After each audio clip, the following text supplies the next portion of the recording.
General बॉडीनी जर घेतलेला निर्णय असेल, मग तो निर्णय मेजॉरिटीने घेतलेला असेल किंवा तो निर्णय युनॅनिमसली घेतला असेल, तर तो जो निर्णय आहे तो अंतिम आहे आणि तो फायनल आहे. की ज्या वेळेला सेक्शन 72 ओपन होतो की subject to the provisions of act rules the general body is the supreme authority.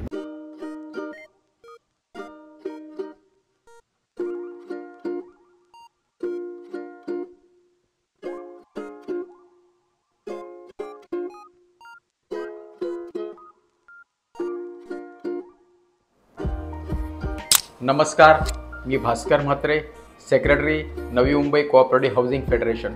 बऱ्याच वेळा आमच्या सभासदांचा एक गैरसमज असतो की जनरल बॉडी ही सुप्रीम आणि जनरल बॉडी जो काही ठराव पास करतो त्याला चॅलेंज होत नाही आहे. हो, जनरल बॉडी जरी सुप्रीम असली तरी जनरल बॉडीने within framework of act rules and bylaws हा ठराव पास करायचा असतो.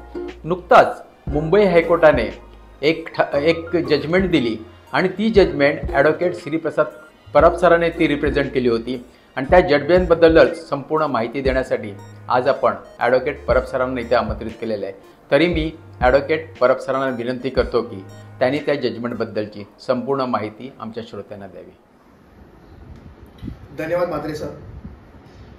बऱ्याच वेळेला कोऑपरेटिव्ह हाऊसिंग सोसायटीमध्ये हे मिसकन्सेप्शन असतं की जनरल बॉडीनी जर घेतलेला निर्णय असेल, मग तो निर्णय मेजॉरिटीने घेतलेला असेल किंवा तो निर्णय युनॅनिमसली घेतला असेल, तर तो जो निर्णय आहे तो अंतिम आहे आणि तो फायनल आहे.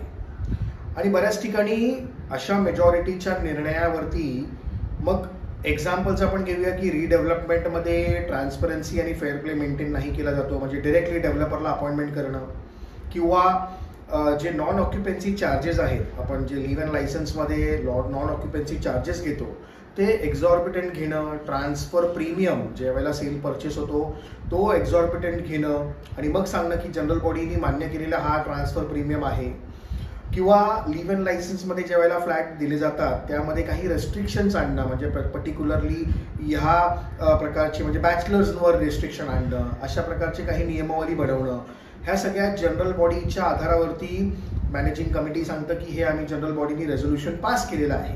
मग वेदर हे सगळे रेझोल्युशन्स जे आहेत ते जनरल बॉडीने पास केल्यामुळे ते सुप्रीम ठरतात का, तर ह्याचं उत्तर जे आहे ते रिसेंटली ऑनरेबल बॉम्बे हायकोर्टनी जे जजमेंट आलेली आहे केंद्रीय विहार कोऑपरेटिव्ह हाऊसिंग सोसायटीमध्ये, तर ह्या जजमेंटच्या माध्यमातून आपल्याला पाहायला मिळतं. या पर्टिक्युलर केसमध्ये ज्या वेळेला सेल परचेस होतात फ्लॅट्सचे, तर ते ट्रान्सफर ऑफ मेंबरशिप जी आहे त्यामध्ये सोसायटीने अशी नियमावली केली होती जनरल बॉडीच्या रेझोल्युशनच्या माध्यमातून की ट्रान्सफर जे आहे ते फक्त गव्हर्नमेंट एम्प्लॉईजनाच केलं जावं, म्हणजे नॉन गव्हर्नमेंट एम्प्लॉईजना जर तुम्ही फ्लॅट विकलात तर ते ट्रान्सफर जे आहे ते सोसायटी स्वीकारणार नाही आणि असे ट्रान्सफर काही जे आहेत ते सोसायटीने रद्द केले होते.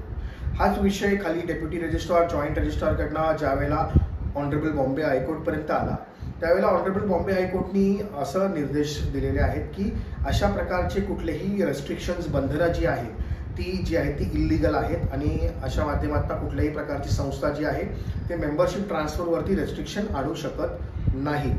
रिझन जो आहे इंटरप्रिटेशनचा जर आपण ह्याला थोडं भाग बघितला तर त्यामध्ये आपल्याला महाराष्ट्र कोऑपरेटिव्ह सोसायटी ॲक्टमध्ये सेक्शन 22 मध्ये पर्सनची डेफिनेशन दिलेली आहे, म्हणजे कोण व्यक्ती मेंबर होऊ शकतो हे आपल्याला तिथे पाहायला मिळतं. आणि त्याच प्रकारे सेक्शन 154 कॅपिटल B-1 मध्ये देखील पर्सनची डेफिनेशन दिलेली आहे. आणि दोन्ही ठिकाणी आपल्याला पाहायला मिळतं की पर्सन म्हणजे person who is competent to contract, मग ते नॅचरल पर्सन असो, ज्युरिस्टिक पर्सन असो, लिव्हिंग पर्सन असो, कुठलीही व्यक्ती जे कॉम्पिटेंट टू कॉन्ट्रॅक्ट आहे तर ते व्यक्ती संस्थेचे मेंबर होऊ शकतात. ह्याचं फंडामेंटल रिझन सिम्पल आहे. ज्या वेळेला 97 कॉन्स्टिट्युशनल अमेंडमेंट 2011चा भाग आपण बघतो आणि ज्या वेळेला आर्टिकल 19 म्हणजे फंडामेंटल राईट्समध्ये right to form a cooperative संस्था कोऑपरेटिव्ह सोसायटी येतं, त्याच वेळेला ज्या वेळेला आपल्याकडे अधिकार आहे की right to form a cooperative housing society, त्याच वेळेला आपल्याला हाही अधिकार आहे की right to become a member of the cooperative housing society. त्याच ग्राउंड्सवरती इथे पर्सनची डेफिनेशन दिलेली आहे.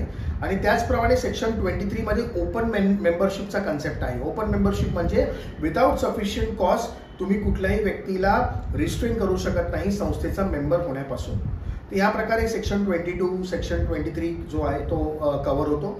आणि अख्खा कायदा जर आपण पाहिला महाराष्ट्र कोऑपरेटिव्ह सोसायटी ॲक्ट त्यामध्ये फक्त एक सेक्शन आहे जो म्हणजे सेक्शन 154 कॅपिटल B-7 तो सांगतो की रेस्ट्रिक्शन्स आहेत ट्रान्सफर पासून मेंबरशिपला, आणि त्याला रिझन असं दिलेलं आहे जर तुमचे संस्थेचे ड्यूज पेंडिंग असतील तर तुम्ही त्यांना रेस्ट्रिक्ट करू शकता, असं फक्त एक प्रोव्हिजन जी आहे ती आपल्याला तिथे पाहायला मिळते.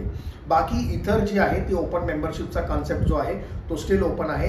आणि याच ग्राउंड्सवरती ऑनरेबल बॉम्बे हायकोर्टनी असं कुठल्याही प्रकारचं रेस्ट्रिक्शन जे फक्त गव्हर्नमेंट एम्प्लॉईजनाच फ्लॅट्स तुम्ही खरेदी विक्री करणं हे जे आहे हे प्रकारचं कुठल्याही प्रकारचं असं इलिगल ठरवलेलं आहे. Reason fundamental reason is very simple. अशा प्रकारचं रेस्ट्रिक्शन असेल तर त्याला आपण डिस्ट्रेस सेल बोलतो. म्हणजे जर 10 गिराईकं आपल्याकडे उभी असतील तर त्यापैकी 9 गिराईकं जी आहेत ती नॉन गव्हर्नमेंट एम्प्लॉईज असतील आणि त्यामुळे योग्य ती मार्केट व्हॅल्यू जी आहे ती फ्लॅटला मिळणार नाही. म्हणून अशा प्रकारचं रेस्ट्रिक्शन जे आहे ते वैध असं ऑनरेबल बॉम्बे हायकोर्टने ठरवलेलं आहे. अजून बरेच काही जजमेंट्स पूर्वीचेही आपल्याकडे आहेत, जसं की Blue Haven cooperative housing society आहे, तिथे असंही सांगितलेलं आहे की particularly restraining any community for sale purchase of flats, तर ते देखील एक प्रकारचं वॉइड आहे आणि अशा प्रकारचे रेस्ट्रिक्शन्स देखील असू शकत नाही.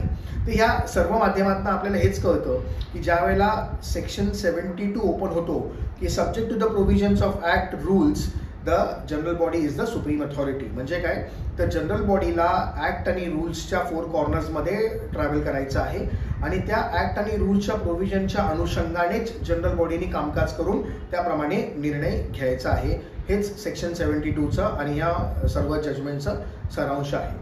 शेवटला आपल्याला हेही बघायला मिळतं की ज्यावेळेला आपण कोऑपरेटिव्ह प्रिन्सिपल्स पाहतो तर कोऑपरेटिव्ह प्रिन्सिपल्समध्ये हे सांगितलेलं आहे की it is what is cooperative. तर cooperative is member based, member driven, member control organisation. आणि अशा प्रिन्सिपल्समध्ये आपण हेही पाहतो कोऑपरेटिव्ह प्रिन्सिपल्समध्ये की इथे ऑटोनॉमस बॉडी आहे, ऑटोनॉमस फंक्शनिंगचा वापर आहे. आर्टिकल 43B मध्ये देखील या सर्व गोष्टींचा कव्हर केलेला आहे. या सर्व गोष्टींचा विश्लेषण पाहून आपल्याला हेच निष्कर्ष येतो की जनरल बॉडीने कायद्याच्या आणि रूल्स आणि बायलॉजच्या अनुषंगानेच कार्य करावं आणि त्याप्रमाणे जर तुम्ही कार्य केलं तर तुमचं इफेक्टिव्ह ॲडमिनिस्ट्रेशन मॅनेजमेंट जे आहे ते हाऊसिंग सोसायटीचं ग्राह्य धरलं जाईल. अशाच प्रकारे काही इन्फॉर्मेटिव्ह व्हिडिओज जे आहेत आम्ही तुमच्यासमोर वारंवार घेऊन येत राहू. तुर्तास धन्यवाद.